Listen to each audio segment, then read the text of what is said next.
No funny shit, bro. They look like two dykes, bro. They look like two dykes, bro. Moray look like a dyke. What it do, YouTube? It's Ty Fatty with the Fatty. Back at y'all with another video, man. I don't know why we here. To handle business, but before we handle that business, man, make sure you like, comment, and subscribe. I'm gonna say it again, bro. Make sure you like, comment, and subscribe. I'm gonna say it one more. Matter of fact, like, comment, subscribe. Fly Guy beat you up. Y'all know what's going on. We got how Moray's career sunk deep in quicksand. I ain't gonna lie. I ain't heard of Buddy since down with a quick man, down with a big sign. And that's all I heard. He ain't done nothing. I ain't seen him on no awards, no Instagram, nothing. It's like, bro, just fell off the face of the earth. And he from North Carolina, and I went to school in North Carolina. So when he came out, it was kind of like a big thing because he was from, like, right there for real. So we about to tap in and see what's going on, man. Let's get it. Moray's career is currently sinking deep in quicksand, and as each day passes, it is only getting worse. Just 4 years ago, following his breakout, that was 4 years ago? Million views on YouTube alone, North Carolina artist Moray was one of the most buzzed about upcoming names. It's like you smell the best food in your life, like, who's cooking that? This right here, bro. However, these past 2 years have been the complete opposite in terms of success for Moray. Along with having not dropped a project since 2021, it has now also been over an entire year since Moray even released a new song. With many fans left to wonder what happened to Moray, simply by looking at his recent tweets, it seems to be a tale of an upcoming artist falling victim to the cutthroat music industry. But as we're about to see, the truth behind Moray's disappearance is much deeper than meets the eye. Let's get it. Let's see what's going on. 4 years ago, Moray thanked Marshmello's manager Mo Shalizi for, quote, saving his life and signing him to a record deal. However, today, here in 2024, Moray lists the same guy as the one responsible for his downfall. Just like his music career though, Moray's life has already seen plenty of ups and downs. Prior to superstar DJ Marshmello's manager calling Moray's wife's cell phone to offer him a contract, Moray was simply a young kid who was always finding himself in trouble. Born and raised in Fayetteville, North Carolina, also the same place that J. Cole grew up, with a father that was abusive then left, and a mother who was always working to survive, Moray's childhood was by no means easy. I was the only child, so my mom really had to work a lot. So she couldn't give me the things that, you know, normal people would have. My homeboy JJ, I was losing weight. He used to give me his skinny jeans because that's all he had to give me. That's chubby with skinny as a jeans. So Moray and his mother bounced around living from basement to basement. But although he grew up singing in the church choir and was actually a smart student on A's and B's honor roll, as he says being the chubby kid who wouldn't take any shit, Moray was constantly getting in fights outside of class. However, at the age of 12, his mother had enough and decided... See, this is where this coming. When me growing up, like, I ain't no skinny nigga now. I never was just so skinny, like, feel me? But I never was also, like, obese or fat. So sometimes niggas be like, bro, your big body, and I used to fight their ass up, boy, your big toe head ass, boy, your head built like a lollipop that was sucked on for 3 days. Like, you feel me? That's how we got it in. I ain't gonna lie. A lot of niggas ain't really fight over just, like, bullying shit. Like, if you can't jump, bro, get out the way. I swear to God, you gonna use food. But nigga like me, I'm always been a funny nigga. I swear to God, I used to have the niggas rolling. I was a class clown type nigga, but I wasn't. It was on accident though. Like, feel me? Like, it just come out my mouth. Pause. Whoa. Pause. It'll just slide out. Pause. I just blurt shit out, bro, without even thinking, and niggas will laugh, bro. Like, that's just how you feel me? I'm not fighting because a nigga try to say I can't dress or shut your and you want to do this in front of the women, the females? I'm gonna make sure they have a show. I swear to God, every time. That they were I'm going to telling pack you. up and move to Lebanon, Pennsylvania. By basically starting over fresh, his mom thought that moving to this small city of only about 25,000 people would help Moray stop his aggression. But instead, the complete opposite happened. Feeling like a total fish out of water in this new strange place, Moray resorted back to what he knew best: fighting. Moray got in so many fights in just his first month of 6th grade at this new school that he was kicked out of the district before even the 2nd month. I'm from Fayetteville, North Carolina, so I'm a little country. These city niggas is disrespectful. Now I gotta understand, okay, that's what you do. So now I gotta get my hands up because I'm fighting every single day. But in addition to fighting, it was also in Pennsylvania that Murray was first introduced to rap music. After making friends with the local hip-hop collective, it was then that Murray really discovered his true passion. "I'd go and hang out with these dudes that just did music," Murray says. "I'd just sit with them and listen to them rap, and the music would calm me down. Music has always been my outlet, but I didn't know how to use it until I got older." Once he got older, following a rough 6 years in Pennsylvania, Murray and his mother decided to return back to Fayetteville. Having now, quote, learned from himself and his previous mistakes, Murray was determined to turn his life around for the better. "I got a girl pregnant and ended up having my first son. That's what made me realize that I'll never let him see me." No funny shit, bro. They look like two dykes, bro. They look like two dykes, bro. Murray look like a dyke.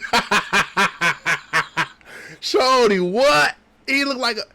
Hey, shout out her though. She obviously a thorough youngin'. Like, she thorough. She ain't looking at her for nothing but his heart. Cause Shorty look like that's crazy. This way, I did whatever I had to do to stay afloat because I had to show my son how to be a man. That's However, how due you to the know, the fact real that at this stand-up time guy. In 2014, Murray was still yet to even record his first song. He was left to work numerous day jobs to support his family and new baby. From everything including construction to call centers to even a pork processing plant where he had to cut intestines out of pigs. It wasn't until his wife's birthday in 2014 when Murray was inspired to record his first song. "I was 21 and was just getting ready to move out of my mom's house. I decided to write my wife a birthday song and post it on Facebook. That was July 26, 2014. I remember that day like the back of my hand. That was the day I started taking music seriously." I was like, yo, I'm happy now with her. I'm stable now. I got a car, I got a house. Well, I got somewhere to stay. Let me try to follow my dream now.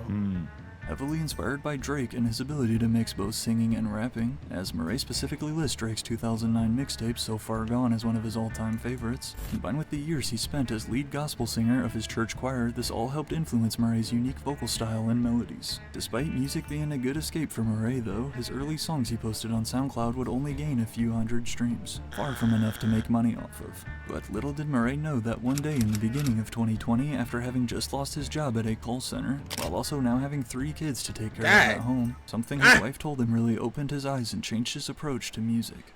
She was telling me, what this could be better, this could be better, it was making me so tight. So I said, I'll be real, bro. I ain't gonna lie. I don't know how people do it. I could never do it, bro. There's no way I'm having kids knowing I'm not in no situation to have kids, bro. People try to hit me with the argument, bro, it's life, bro. You're supposed to bring life onto the earth no matter how your situation is. I don't believe in that, bro. I'm not raising no kid in no messed up environment, bro. I'm not doing it. I don't care what nobody got to say. If I'm broke, bro, and I know for a fact I don't have no job to damn near sustain me and my girl, I'm about to have no kid, bro. And I don't care if that's taking precautions into putting a rubber on. I don't care if that's the A word. Y'all know what I'm saying? The snip. I'm not saying it on this joint. I don't know if they're going to feel me. That's just me, though, bro. I'm not doing it, bro. I feel like that's selfish. That's me. I'm not, feel me? If I can't have no, I want to be, it's a certain level of money I want to hit before I have my first kid, which is why I don't got one. That's just me. I don't, people be out here having kids with $2,000 to their name, bro. That's crazy, bro. Y'all know how expensive kids are? And then it's daycare costs, bro, and then people, I had these kids with the expectation that the kid's grandmother is going to watch the kid all the time, bro. That's selfish. Now, granted, the grandmother might want to, bro, but I'm not going to go into a situation of having a kid knowing if something needs to happen, I'm going to drop her off at grandma's house. That's not going to happen, bro. Hell nah, bro. I'm not having no kid. Feel me? That's just me. I'm not speaking for everybody. That's just my personal opinion on the whole situation. Come on, y'all. Come on, YouTube. Hey! So there we go. Try to see what happens. I went in the bathroom, smoked our last blunt on me, didn't even care, locked the door, and I wrote Quicksand. Murray's wife understood him better than anyone, and knowing everything he'd been through in life, she encouraged him to make music that was more personal, stating that people want to hear something authentic. So that is exactly what he did. Rolling his last blunt, Murray then went into the bathroom and wrote the song that was about to change his life forever. But as we're about to see though, Quicksand would also be the song that led to his record contract with the same person he now claims is destroying everything he built.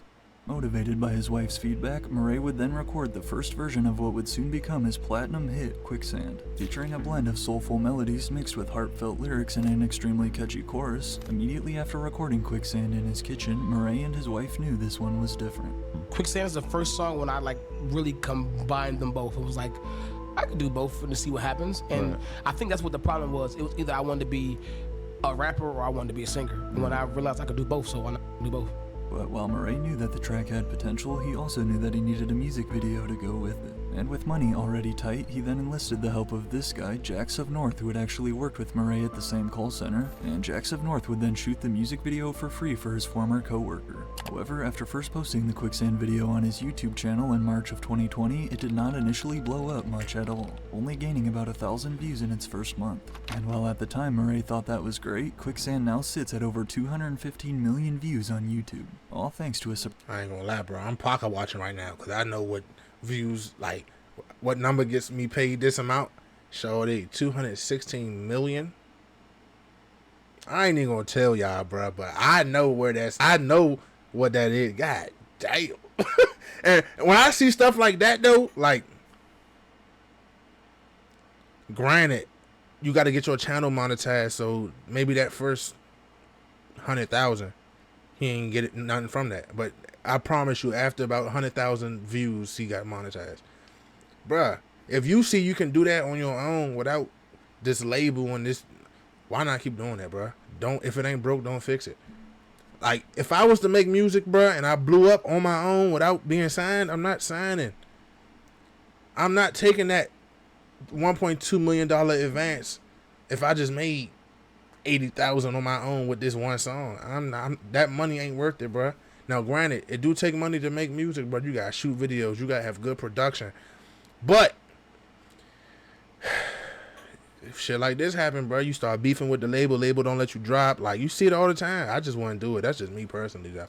Surprise phone call his wife received out of nowhere. One random day in April of 2020, while searching down a YouTube rabbit hole, Mo Shalizi stumbled upon the Quicksand music video, and instantly captivated by Murray's vocals and personality, despite the video again only having 1,000 views, Mo Shalizi saw the potential right away. Now, if you don't know who Mo Shalizi is, he's a very experienced and connected artist manager, as well as founder of his own record label Pick 6 Records, although he's most notable for managing and blowing up the career of superstar DJ Marshmello. Essentially, all these artists are brands now. You know what I mean? And it's like, how do you build that, brand awareness for the artist and, bring value and stuff to the brand as a whole as a manager? As soon as Mo stumbled across Quicksand on YouTube, though, he immediately started trying to get in touch with Murray. However, there were just a few problems. At this point in 2020, not only had Murray lost his job at a call center, but then his own cell phone service had also been discontinued. Not to mention he had just spent his last paycheck on gas to drive and see his father-in-law who was awaiting a kidney transplant. Understandably, as Murray states, I did not give a single fuck about music at that time. But yet Mo Shalizi was persistent and kept trying. I tried. And that goes back to this nigga just used his last on gas to go see his father-in-law.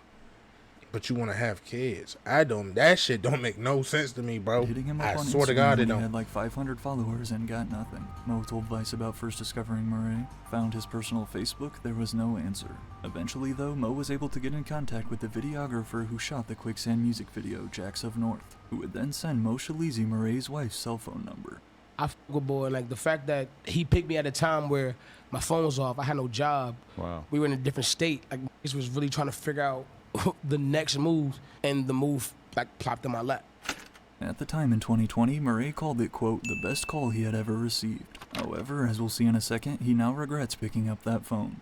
Prior to Mo's phone call, Murray was seriously considering never recording another song. But after finally linking up, they agreed on Mo Shalizi becoming his first manager, as Murray would sign to Mo's record label Pick 6 Records, and the two got right to work. He said, but I really want to get behind you and push you as hard as I can. If you're willing to work your hardest, I'm willing to work behind you. However, the first thing Mo Shalizi did as Murray's new manager was actually delete the Quicksand music video, along with the rest of Murray's previously released songs, since he never really had the money to get his early tracks properly mixed and mastered. Not to mention Quicksand was again originally recorded in Murray's kitchen. Mo Shalizi knew that the song needed to be professionally reworked in order to meet industry standards and really blow up. So, after re-recording the vocals in a studio with Mo in LA, although he was concerned about losing the few thousand streams the music video had gained, Murray trusted Mo and his team, as as they made the decision to re-upload the video with this better quality audio in October of 2020. They fleeced his ass. They fleeced him. Which I think it's safe to say that Moray's trust paid off. That pressure off me, you feel me? And then all of a sudden, I wasn't focused on finding a job. I was focused on writing music. And all of a sudden, now I'm in LA. Somebody recorded all these songs. Now all of a sudden, Quicksand got 100,000. I'm like, what the f*** is happening? This shit amazing, comments fellow Fayetteville rapper J. Cole under Moray's post. My boy got a hit, says fellow Shaleezy group superstar DJ Marshmello, along with more mainstream cosigns from DaBaby and Jay-Z, who included Quicksand in his official 2020 title playlist. Plus, of course, some help from TikTok. The success of this single would help land Moray his first major record deal with Interscope Records, in a joint partnership with Mo Shaleezy and Pick 6 Records. And at first, everything was going great. Yeah, No cap. I Thanks bet. to the Interscope, Pick 6, my fans, family, everybody involved, because we did it. It's just so dope to be on a winning team with Pick 6, and then to add a powerhouse like Interscope to the mix is truly an amazing. If only blessing. Young Bull To keep knew. his momentum rolling, Moray would then drop his debut project and first release under Interscope in April of 2021, a 14-track mixtape titled Street Sermons. But the year was just getting started for Moray. After landing a huge feature on J. Cole's 6th studio album, The Off-Season, on the track My Life with 21 Savage, still Moray's best performing song on the charts, peaking at number 2, Moray would then join Cole's 2021 off-season tour as an opening act, giving him yet another massive cosign and opportunity. My first time linking with J. Cole, he flew me on the PJ to LA. I don't tell the story a lot. My bad, big bro. He came out. He walked on the plane. I'm like, nah. Boy walked up with the messy dreads, bro. I'm talking about, I said, this is really cold. That same summer, Moray was also named to the 2021 XXL freshman list in one of the weaker classes, alongside artists like Pooh Shiesty, 42 Dugg, and Coi Leray. From a troubled past to a promising future, Moray's story was the definition of the American dream. It all made perfect sense, recalls Moray of his come-up. Pick 6 Records and Mo Shaleezy, that's my guru. I go to him whenever things don't make sense, and he always makes everything make sense. I honestly can't thank Mo enough for saving my life. That's my squad. Yeah. Loyalty is super big to me. However, while Moray and Mo Shaleezy's first 2 years of working together were about as successful as they could have imagined, the next 2 years, though, played out like every artist's worst nightmare. F the label, F the CEO, they F them all, Moray tweeted. Despite building all this momentum, as we now see, 2021 would go down as the peak of Moray's music career, and as of the time I'm recording this, the year of his last music project. The following year, 2022, saw Moray release a string of singles, including Still Here featuring Corday, although none of these tracks were anywhere close to the success of Quicksand. Then came 2023, after only officially releasing one song the whole year on streaming platforms with a track called High Life featuring Lil TJ in March, still released under Interscope and Pick 6 Records. It has now been over an entire year since Moray has dropped new music. In addition to the fact that again, his last project was over 3 years ago and he has still not dropped a debut album, many fans have been left to wonder what happened to Moray. Well, these past few months he's finally been revealing his side of what's going on behind the scenes. Let's get it. Held back by labels and contracts, all I want to do is release my art, Moray tweeted in March of 2024. I got so much music to drop, ask the effing labels why I can't. Ask the effing label why it ain't coming out. Ask them why they bullshit. Being held back by the ones I started with is crazy. Just know I got some shit to get off my chest. Clearly we can conclude from these recent tweets that Moray and his label have been beefing behind the scenes. More specifically, the one he started with Mo Shaleezy and Pick 6 Records. To confirm this is true, we can see that not only do Mo Shaleezy and Moray no longer follow each other on Instagram, while Mo still follows literally every single other artist signed under Pick 6 Records, but then we can also see that the official Pick 6 account doesn't even follow Moray anymore either, despite him still being listed in their bio, still listed on their website, and again their account follows literally every other artist signed to the label but Moray. Unfortunately, we don't know yet exactly what went down behind the scenes, but it's no secret that Mo and Moray are no longer on good terms at all. Perhaps it was creative differences in the two wanting to take his career in different directions, or maybe it was something more personal. But as it appears, Moray's label has basically shelved him and isn't letting him release music when he wants to. However, we see this happen quite often, especially with upcoming rappers. Typically, when an artist's new releases are constantly flopping with fans, a label will essentially not let them drop music whenever they want. From a business and marketing standpoint, this makes sense, as they don't want to waste money and invest on someone they know will flop, but from a new artist's point of view, this is easily one of the most damaging setbacks that can happen when you're trying to establish your career and be consistent. When everybody said, oh, my record label's controlling me and I can't get out of this deal, bro, the record label's sitting back like, wait a minute, you didn't do anything. Your flopped. The $10 million we gave you was for you to make a dope project that wasn't gonna flop. You already broke your contract, so now you think we're gonna let you go away and just get out of this deal while still owing us money? No. For this reason, what we often see happen is rappers fight it out until their contract is over and they get released, which not only is it much harder as an independent artist with no help from a major label, but usually by this point they have waited so long and killed all the momentum they had previously built, such as Lil Skies, in a very similar situation with his label who kept shelving him after he flopped and only sold 15K with his second album. After waiting it out, Skies is now independent, but many argue that it's too late. Your boy is independent, bruh. I'm fully independent, just me. As it appears, Murray is currently attempting this same thing. Still waiting to be released. Should I drop a freestyle? Murray tweeted in December of 2023. But although we aren't given the specific terms and length of Murray's record contract to know exactly when he'll be released, I can guarantee you that tweeting stuff like F the label and F the CEO is not going to make them want to help you out. In fact, it does the total opposite. Combined with the label likely being afraid that his album would flop, it's also possible that they just thought it wasn't good enough to release. As like Murray says after presenting what he thought was his finished debut album to one of his idols, J. Cole, which was originally set to release in early 2023 titled Long Story Short, but Cole told him that it still needed work. I've presented hella albums. I've been ready for an album. Don't get me wrong, bro. I've been ready. I presented to Cole. He told me, nigga, you're not ready. And you know how hard it is to take that from somebody you look up to? Like, I think I'm done. And you tell me I'm not? Like, what the Again, as of this video, Murray's last project was over 3 years ago back in 2021. And I ain't gonna lie, bro. I feel like, you hear me, like, who knows, bro? If you'd have let J. Cole listen to Quicksand, he might have said, nah, bro, you gotta work on that joint. And that was the shit that blew you up, bro. Niggas be wanting too many opinions on their music. It's your music, bro. Either it's gonna hit or it's not. It's that simple, bro. No other person can hear your joint. Like, fool, you know how many times somebody that probably told somebody, but that shit ain't it. And they drop it and that shit go crazy on TikTok, go stupid on Instagram. You feel me? Like, you can't, like, this nigga not gonna know that this is gonna be a hit or not. You know how many times a nigga probably said, yeah, drop that one and don't drop this one. And he dropped that one and that one flop.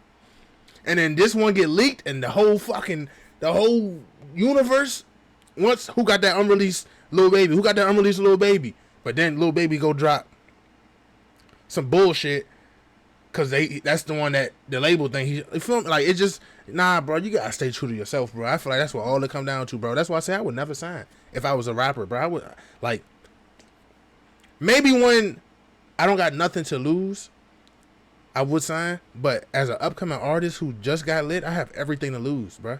I have everything to gain and everything to lose, bro. Either I can be lit from here on out, or I could literally go back to doing. People be like, bro, I have nothing to lose, bro. I was already broke, bro. You have everything to lose, bro. Count on yourself, bro. Bet on yourself and double down every time. With that being said, man, it's Ty Fatty with the Fatty, man. Y'all know what's going on. Make sure y'all stay smart, man. Stay dangerous. I'm gonna catch y'all next time, man. I'm gone.